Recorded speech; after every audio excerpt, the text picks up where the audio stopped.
for Ogo has also participated in various discussions on tropical issues on the continent. The network of gender-based violence and stakeholders organized a sensitization forum for traditional rulers at community level. The synergy is meant to raise awareness of participants on pertinent issues affecting women and girls. Fatimata Simaha reports. In its bid to improve understanding and increase awareness of ending all forms of violence against women and girls in society, the Network on Gender-Based Violence recently organized a forum to sensitize local authorities and traditional leaders. The role of traditional leaders, according to the Paramount Chief Alhaji Demba Sanyang, is crucial in reducing gender-based violence in society. The concept of creating the Network on Gender-Based Violence is to lay down preventive measures to reducing crimes, said Aja Kasa Sane, member of the network, who dilated on the importance of the existence of mutual understanding among men and women. Sane called on participants to disseminate the knowledge gained from the forum. For her part, Hadi Boch Barrow, the coordinator of the network, the group's main aim is to eradicate all forms of violence against women and girls. She called on other partners to join hands with Network on Gender-Based Violence in order to achieve their development goals. Fanta Jata Sow, Women's Manager Action Aid, also highlighted on the need to understand laws that are put in place to protect women. The Action Aid official called for concerted efforts from all stakeholders to protect and guide our society. The forum is one among a host of programs organized by stakeholders in helping reduce gender-based violence in society, and organizers are hopeful of raising increased awareness of this vital issue in society in a bid to achieving their development goals. For GRTS News, I am Fatoumata Simaha. Bank Gambia recently handed over a check to board members of the Jammeh Foundation for Peace at a brief ceremony. The intervention is the latest by the bank in its drive to complement the efforts of government in national building. Louis Mendy has that report. Officials of the Jammeh Foundation for Peace were full of praise for the gesture by Bank. The bank donated $25,000 to the philanthropic institution at a ceremony held at GRTS building. The chairman of the fundraising committee of the Jammeh Foundation for Peace, having received the check on behalf of the Jammeh Foundation for Peace, expressed delight and revealed that the money will be very purposeful as it will go a long way in complementing the government's development efforts. You've responded to our calls or the call of the president to support the Jammeh Foundation. And we all know that what the Jammeh Foundation has been doing for the past years, taking care of education for school kids who are unable to pay their own school fees, youth empowerment, women in development, and so many other things as well. So we welcome this, and we hope that this will not be the last time you're donating to the Jammeh Foundation. Not only that we should be expecting a donation when we have a gala dinner, raising fund, but this should be a thing that should be going on all the time from all people in the Gambia. Answering to the call of the Gambia's ongoing development efforts, Bank has intervened in time with this donation. Such initiatives, as Bank Business Development Head explains, should be frequent and therefore not only restrictive, given the rate at which the Gambia's rapid development is happening. We know you are doing a lot for the people of the Gambia, so we thought we should also complement those efforts by coming forward and giving a token donation to the foundation. Actually, we thought we could have even done more, but because of business constraints, this is what we have handy for now. But we are always with Jammeh Foundation for Peace because we know the laudable efforts that you people are doing to the country, and we appreciate.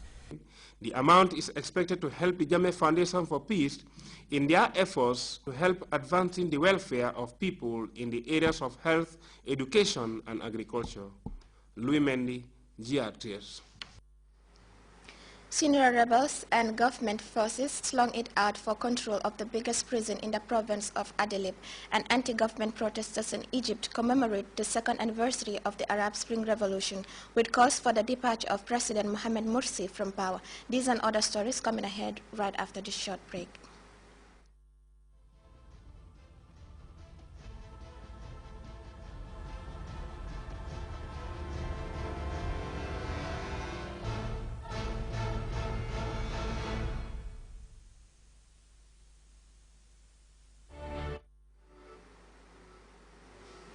Welcome back. In Mali, government forces are pulsing Islamist militants out of the key areas in the country's northern regions. But as the military gains ground, new stories are emerging about brutal behavior by some Malian troops. Channel 4's Lindsay Morrison has more on that story. The Malian army is on the lookout for jihadis running from French bombing. Soldiers in units fighting further north say the Islamist fighters are well armed, and many of them very young. In the gendarmerie in Sévaré, an officer brought out a 16-year-old he said had been captured near Douenza, a town the jihadis had occupied until last week. The boy said he'd just been looking for work. They gave us clothes and shoes. We stayed with them, cooking for them. After a few days, one team of Mujahideen went out to fight, but we stayed to cook for the others. He seemed bewildered. I never carried a weapon, he said, and my friend and I ran away when the fighting started. When the Mujahideen left to give food to their colleagues at the checkpoints, we realized that we had to leave. When we were walking, we came face to face with a patrol of the Malian army. They started asking us questions. When they realized that we stayed with the Mujahideens, they took us with them to the gendarmerie to find out more about us. On a barren wasteland across town, a sign that both sides in this war can be cruel. And civilians are the ones who suffer. The well is spattered with blood. The Malian army is said to be responsible. You can just make out a body at the bottom of the pit. The old man showed us a second well. The French International Federation for Human Rights says in the last 2 weeks, Malian soldiers in Sévaré have summarily murdered 11 Tuaregs and Arabs, accusing them of being jihadis. At least 2 bodies have been stuffed down these wells. The local people took this red earth and put it down the well to stop the body from smelling. This conflict is entering a very dangerous phase. Most of the people I've met so far hate the jihadis. They want to support the Malian army. But if the soldiers behave as badly as their enemies, then what's to stop the people from going to the other side? The French are only too aware of the problem. Tuaregs and Arabs further north fear reprisals by the Malian army. To them, the jihadis may be the lesser of 2 evils. Listen, it depends on the will of the local population. They have to choose their fate, whether or not to accept the jihadis. It's hard to fight against a population who is in favor of the jihadis, so the Malian people will decide the future of Mali. French armor is far superior to that of Al-Qaeda in the Islamic Maghreb. But if the people of northern Mali fear and hate the Malian troops fighting alongside the French, victory may be hollow and short-lived. Lindsay Hilson, Channel 4 News, Sévaré, Mali. 2 years after the Arab Spring, which toppled Egypt's long-serving president Hosni Mubarak, Egyptians are still uncertain about the future. The results of the revolution brought in Mohamed Morsi from the Islamic Brotherhood, but as they commemorate the second year of the uprising, the country is deeply polarized with the ignition of violent protests demanding Morsi's recognition across Egypt. Many deaths have already been reported as officials call for nationwide composure. A painful sense of déjà vu in Cairo's Tahrir Square. Bread, freedom and social justice, the same slogan that brought the regime to its knees in 2011, was the rallying cry of the opposition forces in mass demonstrations that shook Egypt on Friday.